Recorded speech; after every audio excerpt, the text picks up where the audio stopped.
કેમ છો મિત્રો? મજામાં ને? આજનો વ્લોગ ચાલુ કર્યો આપણે આપણી ગાડીમાંથી, કેમ કે આ જઈએ આપણે વલસાડ બેરાજા માંજીપીની દરગાહે. રસ્તામાં ભૂખ લાગી તો રસ્તામાં રોકીને પછી લઈ લીધા વેફર ને કટોરા. 1 કલાક પછી હવે પગીયા ખાલાવડ. પછી અમારે ભાઈને તેડવા જવાનો હતો, જાય બસ સ્ટેન્ડ. પછી આપણા ભાઈ આવી ગયા વારમાં, તો આપણે આવી ગયા પાછલી સીટમાં. પછી અમે આવી ગયા હોટલે નાસ્તો કરવા. 2 કલાક પછી અમે પગી ગયા વલસાડ બેરાજા. પછી આપણે પગી ગયા આપણે માંજીપીની દરગાહે. તો હાલો આપણે દુઆ સલામ કરવા જઈએ.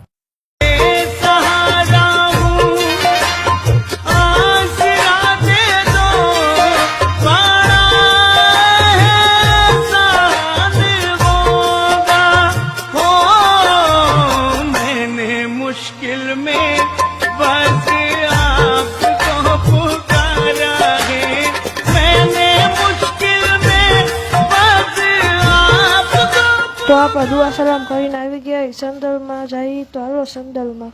તો સંદલ અડધે પૂરી ગયું છે, તો હાલો દરગાહે જવાનું હોય. પછી ચાદર ચડાવીને પછી આપણે જાય ઘરે. તો ગાઈઝ આપણે આવી ગયા સંદલમાંથી ચાદર ચડાવીને ત્યાં જ ખાઈને આપણે જઈએ અત્યારે ઘરે. 4 વાગે પૂગી ગયા અમે રાજકોટ. આ કયા લોકેશનનું પુલ છે જરા કોમેન્ટમાં કહી દેજો તો. હા તો ગાઈઝ હવે આપણે ઘરે આવી ગયા. તો આ બ્લોગને અહીંયા જ એન્ડ કરી. સબસ્ક્રાઇબ કરો. Bye bye.